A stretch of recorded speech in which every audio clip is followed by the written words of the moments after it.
გამარჯობა. დღევანდელ პოდკასტში ერთ საინტერესო თემაზე ვისაუბრებთ.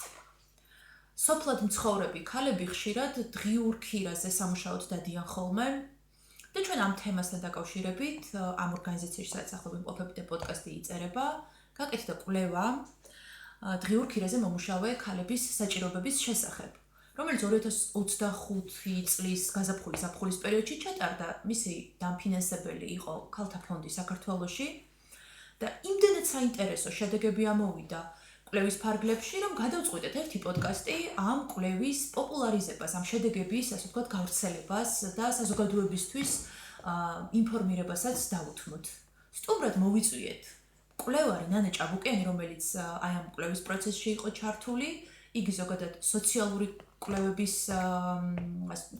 კვლევებს ატარებს, 15 წელზე მეტი არის ამ სფეროშია და ეს ქალბატონი ქეთი გურული არის ადგილობრივი მაცხოვრებელი სოფელ ლელიანიდან, წარმოშობით გურიიდან ვარო თქვა. არის ერთ-ერთი ინტერვიუერი, უბრალოდ რესპონდენტი, რომელსაც მონაწილეობა მიიღო ამ კვლევაში. და იმ მიგნებებზე საუბრის დროს, რასაც გავაჟღერებთ პოდკასტში, ქეთის თავისი გამოცდილების გაზიარება შეუძლია. მოკლედ, გონია, რომ ძალიან საინტერესო თემაზე ადამიანებს მივაწვდით ინფორმაციას და დავაფიქრებთ მათ შორის ფერმერებსაც, რომლებიც ქირაზე სამუშაოდ ასაქმებენ ხოლმე ადამიანებს. ძალიან დიდი მადლობა, რომ აქ ხართ. მგონია, რომ ერთ-ერთი საინტერესო კვლევა გამოვიდა, რასაც კი მე გავცნობი ვარ და ძალიან საჭირო და აქტუალური თემა არის დღიურ ქირაზე დასაქმებული ადამიანების პრობლემები. მგონია, რომ ეს ბევრმა ადამიანმა უნდა იცოდეს და მათ შორის ფერმერებმაც, რომ ცოტა უფრო გაუმჯობესებული პირობების შესთავაზონ ადამიანებს და თავის მხრივ ქირაზე მომუშავე ადამიანებმაც რაღაცნაირად შეძლონ თავის გაფრთხილება ადგილზე არსებულ გამოწვევებთან შეხების დროს და გაუფრთხილდნენ საკუთარ ჯანმრთელობასაც. აი თუ რატომ ახლა გაფრთხილებაზე მაქვს აქცენტი, კვლევის შედეგებიდან გამომდინარე, შეგვიძლია რომ ვილაპარაკოთ, რატომ არის ამის საჭიროება. და ქეთი, შენ შეგეძლება რომ ეგ გამოცდილებები გაგვიზიარო. აი პირველი მიგნება თემატურად აი ესე გავაკეთეთ დღიურ ქირაზე მუშაობის მიზეზები. საერთოდ რატო იღებენ ადამიანები, მათ შორის პენსიონერის ასაკში ქალები მათ შორის ჯანმრთელობის ბევრი პრობლემით. ამ გადაწყვეტილებას ვერ წარმომედგინა ცხოვრებაში. ქალაქში ვიცხოვრე 25 წელი. სამსახური მქონდა, მშვენიერი რაღაცა და ისე აირია ქვეყანა, დაიკეტა ქარხნები, დაიკეტა სამსახურები, მე და ჩემი მეუღლე და ჩამოვედით სოფელში. მაშინ არ ვიყავი პენსიონერი. რათი უნდა შეინახო თავი, აბა? არასდროს არ მეგონა თუ მინდორში გავიდოდი და განა იმიტომ რომ არ ვკადრულობდი. მე საჭიროებებმა მოიტანა ყველაფერი გინდა ეკონომიურად, ხო გინდა სახლში ყველაფერი და შეიქმნა ბრიგადა.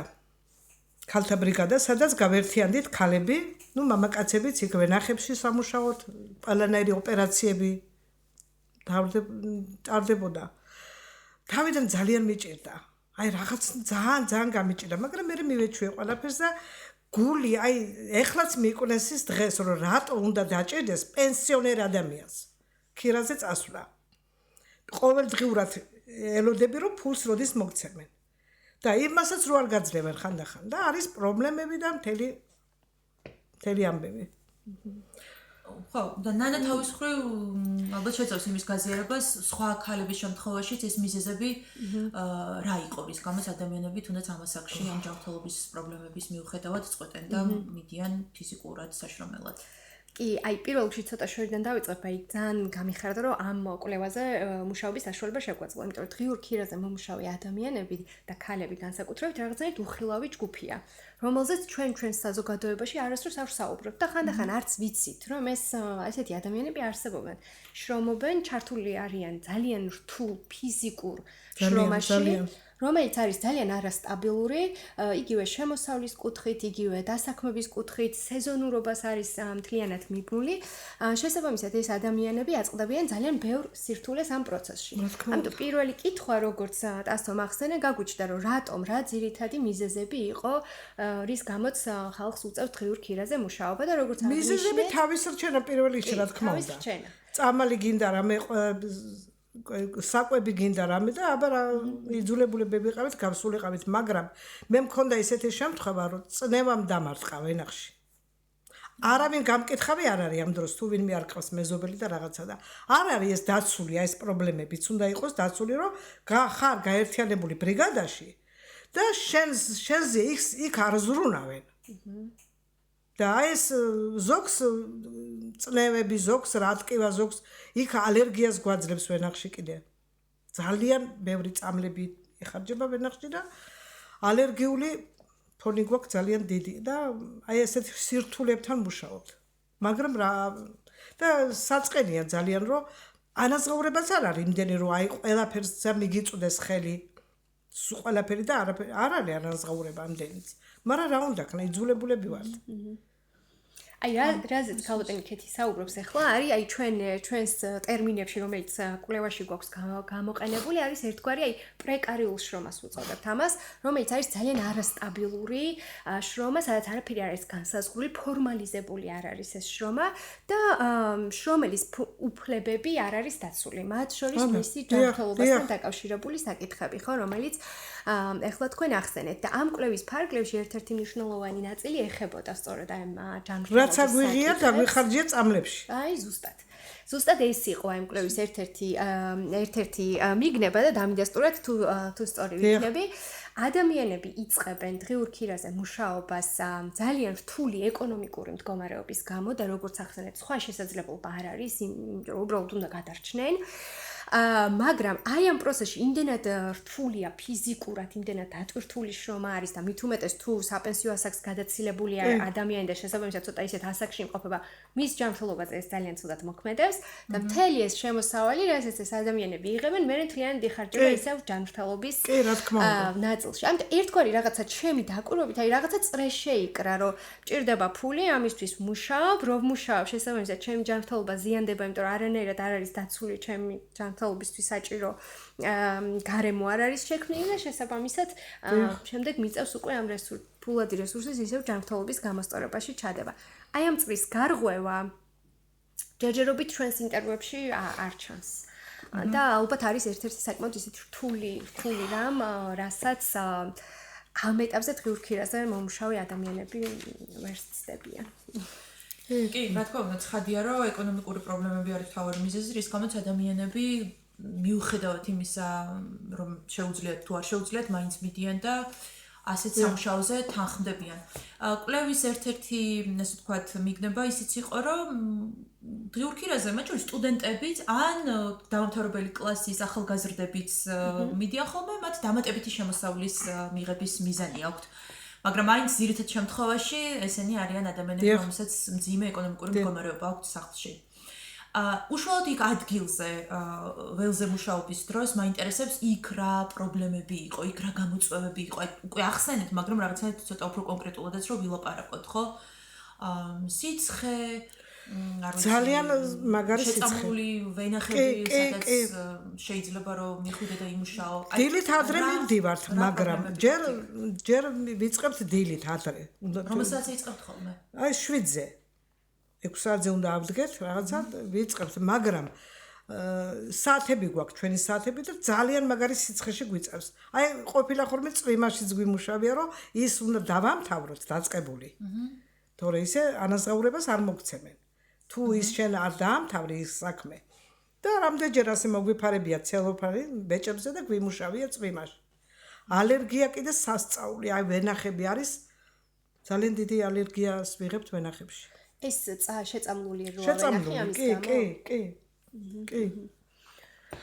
რა ვქნათ, იძულებულები ვართ და უნდა ვიმუშაოთ, მეტი გზა არ გვაქვს და რა ვქნათ, აბა. მაგრამ ძალიან სირთულებთან არის.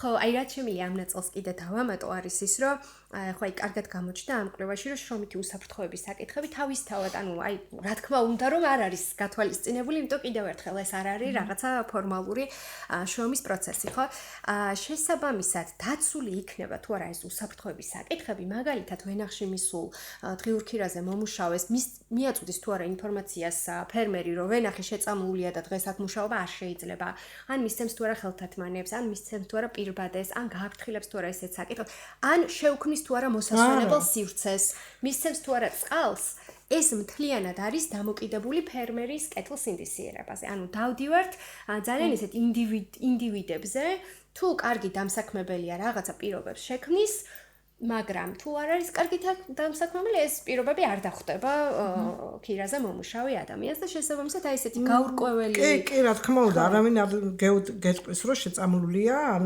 რამე ღონისძიება ჩაატაროს ისეთი, უნდა შეხვიდე და იმუშაო. არა ვართ დაცულები ნამდვილად. ძალიან სამწუხარო ამბავია. და ერთი კიდე რაც გამოჩნდა ამ კვლევაში არის ის, რომ პირბადების გამოყენება უჭირთ. ხო, პირბადები გვიჭირს, რა თქმა უნდა, სიცხეში აბა როგორი ძნელია. ხან როცა ძალიან ისე ვართ, ვიყენებთ ხოლმე იშვიათად. ხო. ხო, პრინციპში ჯანმრთელობასთან დაკავშირებით ძირითადად ეს საკითხები იყო, მე მგონი მეტი ისეთი არაფერი. კი, და ძალიან დიდი სურვილი მაქვს ვიცხოვრო ისეთ საქართველოში, რომ ეს პენსიონერს მაინც არ დაჭირდეს მუშაობა ქირაზე. ხო, ძალიან სწორად თქვი, რომ კეთილნებაზეა დამოკიდებული ფერმერის კეთილნებაზე და თქვენ თვითონ კეთი რამდენად შეხვედრილ ხართ. ალბათ გქონდათ ის გამოცდილებაც, რომ ცოტა უკეთეს პირობებშიც გიმუშავიათ, მაგრამ აი უმრავლეს შემთხვევაში ეგ როგორ ყოფილა ხოლმე ეგ მდგომარეობა? უკეთესი როგორ? აი მაგალითად რა ვიცით, რო წვიმს, რატომ უნდა იმუშაო პირობითად, ხო? არა, რატომ უნდა ვიმუშაოთ? იცი, აი ის არის, უნდა დავამთავროთ საქმე. თუ ვერ დავამთავრებ, მაგას რაღაცა ეგ ვალდებულება არის. და ვალდებულება არა, ახლა მანდ მაინც რო თქვა, ახლა ისე არა ძალიან არ გვაიძულებენ, მაგრამ ჩვენ რო გვინდა რომ ფული ავიღოთ, ანაზღაურება ავიღოთ, ის გვირჩევნია რომ დავამთავროთ საქმე. ზოგი ახლა შეიძლება ჩემზე მარტო არ არის დამოკიდებული ესეთი ამბავი. არის ისეთი ხალხი რომ მართლა ძალიან უჭირთ. და ის დღის აღებული ფული კაპიკები ურჩევნიათ რომ მივიდნენ სახლში და პური იყიდონ და თუ არ დაამთავრა ის საქმე, ვერ აიღებს იმპულსს. არავინ არ მიცემს. არ ჩაეთვლება? არ ჩაეთვლება და უნდა გააგრძელო მეორე დღეს. მეს არა და ის ანაზღაურება ხო გჭირდება იმ დღეს, რომ გამოიყენო ის თანხა. დამაშია საქმე და იძულებულები ვართ, რომ სიცხეში, წვიმაში ასე ვიმუშაოთ. ძალიან საინტერესო რაღაცა თქვით, რა, იმიტომ ერთი მხრივ თითქოს არის ეს არჩევანის თავისუფლება, ხო? ეხლა წვიმს და ვიტყვი რომ არ ვიმუშავებ დღეს, ჩემზეა, ხო? და დღიურ ქირაზე ვმუშაობ და მინდა ვიმუშავ, მინდა არ ვიმუშავ, მაგრამ სიამბლეში ეს არჩევანი არის აი ძალიან ილუზორული. რეალურად ეს არჩევანი არ არსებობს, იმიტომ იმ დღეს არ იმუშავებს ადამიანი, შემოსავალი არ იქნება, საჭმელს ვერ იყედის. ანუ აი ეს არის ხო, არიან ესეთი ადამიანები, ვისაც ამაზე არის დამოკიდებული და შესაბამისად აი ეს არჩევანის თავისუფლება, რომ მე გადავწყვიტო დღეს მინდა თუ არა მუშაობა, როგორც წერსი დღიურ ქირაზე მომუშავე ადამიანებს არ აქვთ. კი. ყოფილა კიდე აი რომ დაგვიმთავრებია ჩვენი სამუშაო საათები. და იმდენად გამოჩენილა კიდე კლიენტი, რომ მეორე სმენაში წავსულვართ. გადაბმულად გვიმუშავია ხოლმე, აი 1.5 საათი თუ არ ყავს დალევ რაღაცა ლუკმას და წავსულვართ მეორე სმენაში. აი ესეთაც ყოფილა საჭიროების გამო. აი ყოფილა ხოლმე რომ ჯანმრთელობის პრობლემები შეგქმნიათ. როგორ არა? კი, მე მაგალითად წნევა მაწუხებს, წნევა და ეხლაც თქვი რომ სიცხეში ძალიან მეგრძალება მუშაობა, მაგრამ ნუ არის ხოლმე ხანდახან რომ ვერ წავსულვარ, იმიტომ რომ მაღალი წნევა მაქვს და ზოგჯერ მიმუშავია წნევიანიც.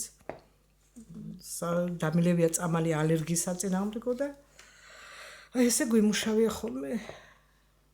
აი გამოსავალი რა შეიძლება რომ ასეთ დროს იყოს. ანუ როცა წვიმს არ უნდა იმუშაო, ფაქტია, ხო, რაღაცნაირად ეგ არჩევანი უნდა გააკეთონ დამსაქმებელთან. ეს ის ნაწილი არის, სადაც აი დამსაქმებელმა შეიძლება ბევრი ვერაფერი ვერ გააკეთოს, იმიტომ რომ აი წვიმა თუ არის და არ შეიძლება მუშაობა, ესე იგი, რა ვიცი, არ უნდა იმუშაოს, ბრიგადამ უნდა გადაწყვიტოს, რომ არ იმუშაოს. ხო, ბრიგადამ უფრო მეტი წელი ბრიგადა ამბობს. დიახ, იმიტომ რომ იმას ჭირდებათ ის ანაზღაურება და იმიტომ რომ თუ არ იმუშავებ ახლა წახვალ სახში, კი ბატონო, არავინ მანდა მაინც არ გაიძულებს, მაგრამ რო გჭირდება და ელოდებიან ფულს, რომ დაამთავრებენ, რომ აიღონ ის თანხა. ხო. ანუ ხო, ამ ნაწილში რაღაცა დამსაქმებლის ბრალეულობა შესაძლოა იმდენად არ იყოს, უფრო გადაწყვეტილების ამბავი იყოს, თვითონ დასაქმებულის მხრიდან. ალბათ, არ ვიცი, ზოგიერთ შემთხვევაში კი, არის ახლა მასეთი ისინიც, კი. ვერ გამოვიყენებ, იმიტომ რომ ცხელა. ხო, ხო, ეს გარემო პირობაა რა, სიცხეა და აქაც ან არ უნდა იმუშაო ამ დროს, ან რაღაცნაირად უნდა მოახერხო, რომ ცოტა რაღაცა ქუდი დაიფარო. კი, ქუდი გვაფარია, მოიყენა. ნუ ცალსახად ძალიან ცუდია, როდესაც შეწამულ ვენახში, ახალ შეწამულ ნაკვეთებში დამსაქმებელი არ აფრთხილებს, ვთქვათ, დასაქმებულს. მაგრამ ის რომ არ გამოვიყენო პირბადე, იმიტომ რომ ძალიან ცხელა, ეგეც რაღაცნაირად მეგონი თვითდაზიანების ამბავი არის და აქ უკვე რაღაც შენზე მოდის რა ეს წილი პასუხისმგებლობის. თუმცა სასახად მესმის რომ იმ დღეს როცა ფულს არ აიღებ, რაღაცნაირად ეგ წარმართავს შენს გადაწყვეტილებას. დიახასი არის, ნამდვილად ესეა.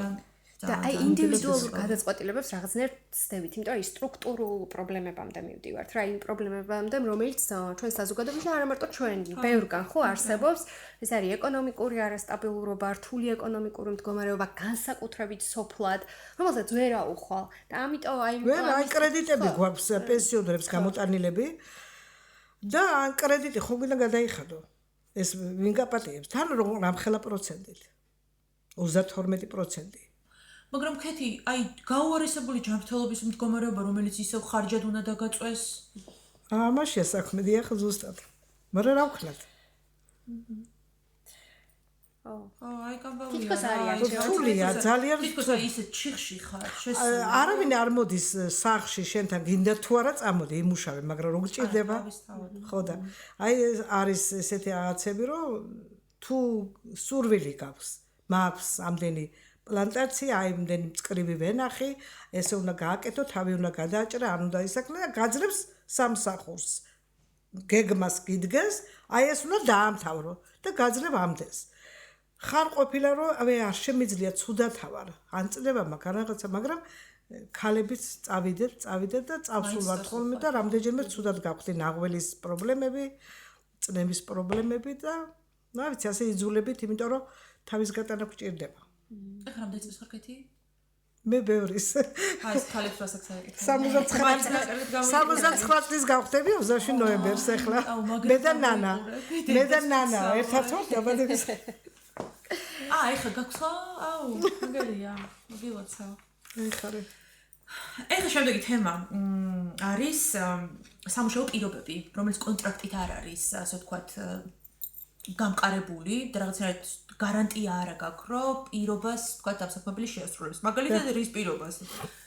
თანხას რო გეტყვის, რომ აი მოგცემ ამ დროს, მე გამიგია ხშირად, რომ ხდება გადაცილება, ადამიანები ელოდებიან. აი, კიდე ცალკე პრობლემაა ძალიან დიდი. ხო და ეგეც არის, კი, არის ისა, რომ აი იმ დღესავე მოგცემს, მაგრამ თვეობით ყოფილა დაგვიანებები. და ამ დროს ან ვალი უნდა აიღო, ან მაღაზიაში ნისიათ უნდა აიღო პროდუქტები რაღაცა და მე ის გადაიხადო. აი ეს ყველაზე საშინელება. რაც ვერ გვაძლევენ. აი პატრონი თვითონ ბევრი ვენახები აქვს რაღაცები და როცა ესე ბევრი ხალხი ყავს აყვანილი და რაღაცა და ძალიან აგვიანებს მოცემას. და აი ეს გვიჭერს ძალიან მაგ დროს. ძალიან გვიჭერს. და სხვა ქალებმაც ეს ძალიან სისტემატიური პრობლემა არისო, ესე თქვა ეს პრობლემის დროს. კი, თავისთავად ის რომ აი განსაზღვრული არ არის და არაფრით არ რეგულირდება, როდის მიიღებ ანაზღაურებას, როგორ შეასრულებ. ხო, აი ეს რა თქმა უნდა ძალიან დიდ სირთულეს ქმნის და ბუნდოვანია. ბუნდოვანია შენი სამუშაო პირობები. არ იცი, თქვა, როდის მიიღებ სარგებელს იმ შრომის სანაცვლოდ, რომელიც შენ გასწიე. ამიტომ ძალიან ხშირად აი ეს ურთიერთობა ემყარება ნდობას. ნდობის საკითხი იძულებული ხარ, რომ ენდო დასაქმებელს უნდა ენდოს სიტყვაზე რომ გადაგიხდის. შეიძლება გადაგიხადოს, შეიძლება არა, მაგრამ რაც კიდევ გამოჩნდა კვლევაში იყო ის, რომ დამსაქმებელიც უნდა ენდოს დღიურ ქირაზე მომუშავე ადამიანს, რომ ეს ადამიანი კეთილსინდისიერად იმუშავებს. იმიტომ რომ ესეც ყოველთვის არ არის. შეიძლება იყოს ვიღაცა, ვინც მუშაობს დღიურ ქირაზე, მაგრამ ნუ არ აკეთებს თულად გადასარევად თავის საქმეს. ამიტომ რაც გამოჩნდა კვლევაში, ეს არის ეს ურთიერთ დამოკიდებულება, ასე რომ ვთქვათ, რომ დამსაქმებელი ფერმერი დამოკიდებულია დღიურ ქირაზე მომუშავეს კეთილსინდისიერებაზე, რამდენად ის კარგად შეასრულებს თავის საქმეს და დღიურ ქირაზე მომუშავე დამოკიდებულია უკვე დამსაქმებლის კეთილსინდისიერებაზე, ერთი მხრივ როგორც თქვით, რა პირობებს და რა სამუშაო პირობებს დაახვედრებს ის ადგილზე და შემდეგ უკვე ანაზღაურების კუთხით რამდენად აანაზღაურებს ამ საქმეს. ამიტომ აი ეს არაფორმალური ურთიერთობა რაღაცნაირად აი თავის დაუნებურად აი ესე არის ჩამოყალიბებული და რაღაც სასწორი პოზიტივით არის, ხან ერთ მხარეს გადაწონის, ხან მეორე გადაწონის. ხო, რაღაცა ესეთი არაფორმალური ურთიერთობა გამოჩნდა. და რაც მინდა ვთქვა, აი ქართული კულტურის და ჩვენი ადამიანური მხარის შესახებ არის ის, რომ აი პრინციპში გვახასიათებს აი ეს ადამიანობა, რა, იმიტომ რომ აი კარგად გამოჩნდა, რომ აი ბევრი დამსაქმებელი ძალიან გულისყურით ეკიდება თავის, რა თქმა უნდა არის შემთხვევები, როდესაც ფულს არ უხდიან და ასე შემდეგ და ასე შემდეგ. არა, ბევრიც არის, კი, რამდვილად არის მასეთებიც. ხო, მაგრამ თელ პატივისცემად რომ გამოირჩევიან, არიან. დიახ. აი ხაი გელა თედევი ჩვენი მეგობარი, რომელიც თავისუფლად ფერმერია, 1000%-ით ვარ დარწმუნებული, რომ კი, ახლა მე გელასთან არ მიმუშავია, მაგრამ ამბობენ, რომ ძალიან კარგი და არის ბევრი. აი, შემიძლია დავასახელო მაგალითად, კარგი ისინი ჩვენთან.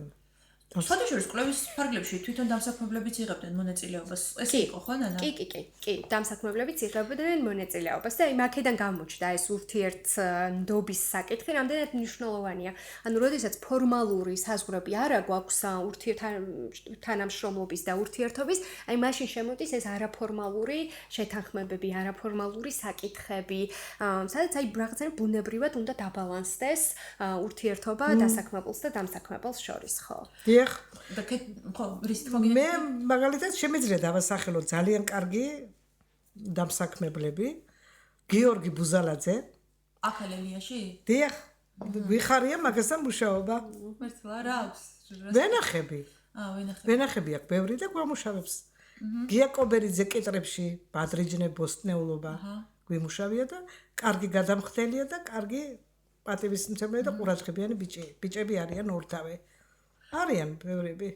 ლაგოდეხის მიღმაც მიდიოდით ხოლმე სამუშაოდ, თქო, ყვავილში. ეს ადრე ვიყავით უფრო ახლსოფელში ახლაც ვიყავით ბალღუჯიანი ესე ლელიანს გარეთ ავდიოდი. ყვავილშიც ვიყავით 1-2 კი, როცა გამოჩნდა ვინმე ისეთი რომ ბევრი ვენახები ქონდა და კი ვიყავით წასულები. ტრანსპორტით გვემსახურებიან თვითონ. ხო, ეგ ნუ ხო, თავისი ტრანსპორტით მოგვაკითხავენ სახში და გვემსახურებიან. კი, ყოფილა ესეთი. ახლა რამდენი ხანია უკვე ასეთ შორს არ წავსულოთ. აქავე ლელიაში მუშაობთ. და აი ბოლო მიგნება არის ჩემთვის ძალიან საინტერესო და ძალიან გრძნობიარად ვარ განწყობილი რა. ქალები, რომლებიც დღიურ ქირაზე მუშაობენ, ისინი დღის მეორე ნახევარში საოჯახო საქმეებსაც უძღვებიან ხოლმე. ფაქტობრივად აი საშინაო საქმეები და ეს დასაქმება ამ თელ დღეს მოიცავს და 2 და 3 დატვირთვა უწევს. განსხვავებით თქვა კაცისგან, რომელსაც საშინაო საქმეებისგან რაღაც გათავისუფლება უწევს გამომდინარე იქიდან, რომ ისედაც ასე არის და არ იღებს მონაწილეობას და აი გეხუწები შე როგორც ქალმა აი გამბები გაგვიზიარე, აი იქ რომ მოჩებოდი ხოლმე მუშაობას. დიახ, ახლა მე იმას ვიტყვი, რომ მე უფრო შედარებით ბევრჯერ აღმინიშნია ქალებთან რომ ვართ ლაპარაკში საუბარში, რომ ამდენს ვერ ვიმუშავებდი, მეთქი რომ სახში მყავდეს შვილები, შვილიშვილები და ასე შემდეგ. შვილთა შვილებიც მყავს. მესამე თაობა. ურა კაია. მაგრამ მე მარტო ვცხოვრობ. და ესენი ქალაქში არიან. აი, სტუმრად ჩამოდიან ხოლმე და როცა ისინი ჩამოდიან, ჩემთან ხო უნდა უფრო მეტი მომსახურება მოვსულ ვარ და აღლილი. აბა, იმა თავისებურად მაინც სტუმრებივით არიან, უნდა მოემსახურო, რაღაცა გააკეთო ისა და მე უფრო მარტო ვარ ეხლა და არიან ქალები, დიდი ოჯახები აქვთ, რომელსაც ძალიან დაღლილები მოსულენ და მე სახლის საქმეები, დალაგება, დასუფთავება, ბოსტანი რამე სახშეც ხო გინდა რამე რომ კიტრი პამიდორი რაღაცები მოიყვანო საჭმელი გააკეთო და აი მძიმე რთული პირობებში უხდებათ მუშაობა და ბევრს და მე ახლა უფრო რომ მოვდივარ დავისვენებ და აი იმით ენერგიას კიდე ვიღებ ხოლმე ჯანმრთელობის იმას ვამუშავებ რომ მეორე დღეს შემძლო მუშაობა და ვისვენებ ხოლმე საჭმელი მაინც ახლა გასაკეთებელი საჭმელს ახლა წინასწარ გამიკეთებია კი წინასწარ გამიკეთებია ხოლმე რომ მოვიდე შხაპი რაღაცა და მივირთვა საჭმელი და არის ასეთ შემთხვევებიც რომ მე ახლა პატარა ოჯახი მაქვს ხო გეუბნები მარტო ვარ და ისინი დიდი ოჯახები ვისაც აქვს ისინი უი დავიღალე სულ ამას იძახიან სხვა ქალებმა რა თქვეს ზირთად შემთხვევაში ეს ორმაგი შრომა უწევთ ხო ესე? ორმაგი და სამმაგი შრომა უწევთ ეს იყო ჩემთვის ძალიან ესეთი მნიშვნელოვანი საკითხი, იმიტომ რომ ჩვენ ახლა როდესაც საუბრობთ ხოლმე ქალთა შრომაზე, ჩვენ საუბრობთ ხოლმე ანაზღაურებულ შრომაზე, რომელიც სამსახურში ხდება ან დღიურ ქირაზე თუ ასე შემდეგ და საუბრობთ აუნაზღაურებულ შრომაზე, რომელიც როგორც წესი სახლში ხდება. მაგრამ ამ კვლევაში კიდევ რაც გამოჩნდა არის ის რომ ქალები ხშირად აი როგორც თქვენც ახსენეთ ხო ჯერ ერთ რაღაცაზე იყავით მე ვიღაცამ დაგიძახათ რომ აბა მეორეც და იქაც მიდიხართ ანუ ეს ორი ცულა უკვე აქ არის დატვირთულები პლუს სახლში და რაც კიდევ ძალიან მნიშვნელოვანია რომ აღინიშნოს აი ეს სახლი და შინ შრომა ძალიან განსხვავდება ქალაქში და სოფელში. ეს არის ძალიან მნიშვნელოვანი. ქალაქში თუ ერთი აი ეს სახლის საქმეები ერთი ბინის საქმეებით შემოიფარგლება, სოფელში ეს შიდა საქმეები არის ბევრად უფრო დიდი. ეს არ არის მარტო სახლის დალაგება და საჭმელის გამომზადება, ეს არის იქ ძროხა არის მოსავლელი, იქ ქათმებს უნდა მიხედო, ბოსტანი ახსენეთ, ხო? ეს შრომა არის ორმაგი, ოთხმაგი სოფლად მცხოვრები ქალებისთვის და ეს არის ძალიან მნიშვნელოვანი ჩემი აზრით რომ გაჟღერდეს რომ ეს განსხვავებებიც კარგად გამოჩნდეს. იმიტომ რომ ის შრომა რაშიც აი ჩვენი რესპონდენტები რასაც გვიყვებოდნენ თავიანთ ერთი დღის აღწერას ავთხოვდით ხოლმე ხო არ ვიცი. ჩემთვის გმირები არიან ხო? იმიტომ რომ აი ქალმა რომ ამდენი რამე შეგვთ თუნდაც კაცმა მაგრამ აი ამდენი რამე რომ შეძლო დილიდან ღამემდე და თქვენ ახსენეთ რომ 6 საათზე იწყებთ მუშაობას, ზოგმა თქვა რომ 3 საათზე იწყებს, ღამის 3 საათზე იწყებენ მუშაობას. მე ახლა ქალაქშიც მიცხოვრია, იქაც მემუშავია, იქაც ადრე ვდგებოდი, მაგრამ არასდროს არ ყოფილი ვარ მუშევარი, ქალაქშიც მემუშავია და სოფელში ხო ჩამოვედი და მუშაობ, მაგრამ ძალიან დიდი შედარება მოხდენა შეიძლება. მაგრამ მაინც სოფელში რომ ტანჯვა და ძალიან რთულია თუ ვერ იმუშავებ, უნდა იყო ყველაფერს მოწყვეტილი. ეს არის ძალიან მაგრამ საბოლოოდ იმას ვიტყვი რომ ღმერთს მადლობა, რომ მაინც მუშაობთ და რაღაცა არის. აი კარგია სამუშაო თუ არის და ხშირად თქვა გაქვს შესაძლებლობა რომ რაღაცა შემოსავალი გქონდეს, მაგრამ არ ვიცი მე მგონი რაღაც ჩვენს გადაწყვეტილებასაც დიდი მნიშვნელობა აქვს რა, როდესაც რა თქმა უნდა. როდესაც ჯანმრთელობის გამოკვეთილი პრობლემები გვაქვს. ალბათ უნდა გავუფრთხილდეთ ჩვენს თავსაც და რა ვიცი აი თუ წნევა გვაქვს რაღაც ძალიან მაღალზე, ანუ იმ დღეს აი ჯანდაბას რა ვიცი გასაგებია რომ შეიძლება საისხია გადასახდელი, მაგრამ აი იმ დღეს თუ მოვუწევთ არა ძალიან ცუდად როცა ვარ არ წავსულვარ ხოლმე არც მე შვილები მიშლიან ძალიან არაო როცა როგორ ძნობ რომ ვერ ახარ აი დილას ამდგარ ვარ და ჩამიცვია სამუშაო ტანსაცმელი და თავბრუ დამეხვევა და ვერ წავსულვარ და ბოდიში მომიხდია ბრიგადირისთვის და ამერიკია რომ ვერ წამოვალ დღეს ახლა მართლა ხوار გადავყვები იმ ორკაპიქზე რაღაცას და ყოფილა სახში და გავუხთხილდეთ ხოლმე თავს კი შეძლებს დაგვარად მაგასაც ვფრთხილებით კი ბატონო და რამე სხვა დაამეტებდი კიდე კვლევასთან დაკავშირებით ხო აი შეჯამების სახით ალბათ შეიძლება ითქვას რომ ამ კვლევამ გამოაჩინა აი ჯაჭვი ძალიან აი ამ სირთულეების პრობლემების რომელიც არის იმიტომ რომ ახლა ჩვენ ფერმერების ნაწილზე ბევრი არ გვისაუბრია მაგრამ ისინიც საკმაოდ დიდი სირთულეების წინაშე არიან და ისინიც საკმაოდ რთულ პირობებში მუშაობენ და ცხოვრობენ იგივე მაგალითად ფერმერების შემოსავალიც არის მიზერული ისინიც რაღაცა მიზერულ თანხაზე შრომობენ შესაბამისად შემდეგ უკვე ისინი როდესაც დაიქირავებენ დღიურ ქირაზე მომუშავე ადამიანებს ახლა იმათ უხდიან რაღაცა მიზერულ თანხას და აი ჩვენ ვაჩვენეთ რომ ეს ჯაჭვი იგება კი რა თქმა უნდა აი ამ პრეკარიულობას ვეძახით ჩვენ მაგრამ ნუ აი რაღაცა ესეთ ენაზე რო გადმოვთარგმნოთ აი ამ სირთულეების ჯაჭვი იქნება და ძალიან მნიშვნელოვანია რომ აი მოწყვლად ჯგუფებს ვეძახით ხოლმე ხო ისეთ ჯგუფები რომელიც ძალიან ისე მყარად შეიძლება არ დგანან ფეხზე ხო ერთი ჯგუფის მოწყვლადობა ერთი ჯგუფის წინაშე არსებული სირთულეები მაგალითად ფერმერების წინაშე არსებული სირთულეები ამძაფრებს მეორე ჯგუფის მაგალითად დღიურ ქირაზე მომუშავე ადამიანის მე თუ ფული არ მაქვს მე ვისაც ვქირავებ იმას ძალიან ცოტა ფულს ვუხდი აი ძალიან მარტივად რო ვთქვა და აი ეს რაღაცა ეს პრეკარიულობა ეს არაფორმალური აი ეს არასტაბილურობა თავის თავს თვითონ თავის თვითონ ხელახლა აწარმოებს აი ამ სტრუქტურულ ბარიერებზე სამუშაო არის აი ყველა მიმართულებით აი როგორ თქვა გამოსავალი მან ნაკლებად არის და ჩვენ როგორც ინდივიდებს ძალიან გვიჭერს ხოლმე ამ სტრუქტურულ ბარიერებთან მუშაობას ერთადერთი მე რასაც ვისურვებდი მთელი გულით არის რომ ყველა ჩემმა რესპონდენტმა ვინც ამ კვლევაში იყო და სხვებმაც განსაკუთრებით ქალებმა ვინც ამ ორმაგ და სამმაგი შრომაში არიან ჩართულები აი დააფასონ მართლა თავისი თავი იმის გამო რასაც ისინი დილიდან ღამემდე აკეთებენ და რომ დაინახოთ აი თქვენი ღირებულება იმიტომ რომ ეს რასაც აკეთებ შეიძლება მიიღოთ აი ბუნებრივად რომ ხო ამას ხო ყველა აკეთებს ამას ყველა არ აკეთებს მინდა რომ აი ძალიან ვისურვებდი რომ ყველამ დაინახოს რამდენად ნამდვილად საქმეს აკეთებენ და ვეცდებით შეძლების დაგვარად ნამდვილად ვეცდებით.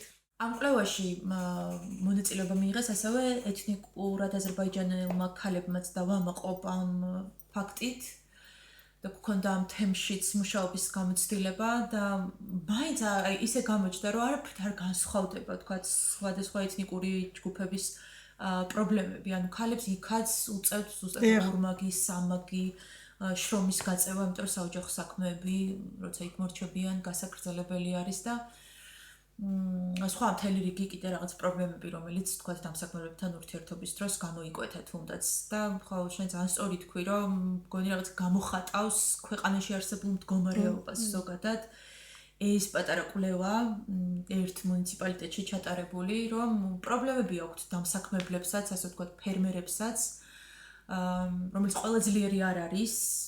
უბრალოდ რაღაც ეტაპზე მეურნეობის გაზრდა მოუწია, მაგრამ ჯერ ისეთი ძლიერი არ არის და მუშახელი სჭირდება, მაგრამ ბევრის გაღება არ შეუძლია, თავისთავად ეს მოქმედებს იმაზე, რომ ის ვერც გულუხვია და ვერც იმ სამუშაო პირობას ვერ ქმნის დამსაქმებლისთვის და თავის მხრივ დასაქმებულისთვის და თავის მხრივ დასაქმებულსაც აი ამდენ გზის უწევს, თქვათ, ენერგიის ჯანმრთელობის ხარჯზე რაღაცა თავისი რესურსების გაღება, იმისათვის რომ მართლა ლუკმაპური მოიპოვოს და თუნდაც იმ საბანკო ვალდებულებებს და ეგეც ხო ძალიან გამოხატავს ამ ქვეყანაში მაცხოვრებელი ადამიანების ძალიან დიდი ნაწილის ყოფას, როგორი რთული არის, რომ ყველა ბანკის სესხზე არის მიბმული. ხო, თავის მხრივ ეს შრომა ჩვენთვისაც მართლა ეს იყო, რაღაც ერთგვარი ილუსტრაცია იყო იმის, რა მძიმე ეკონომიკური მდგომარეობა გვაქვს ქვეყანაში და ადამიანების უმრავლესობას როგორ უჭირს.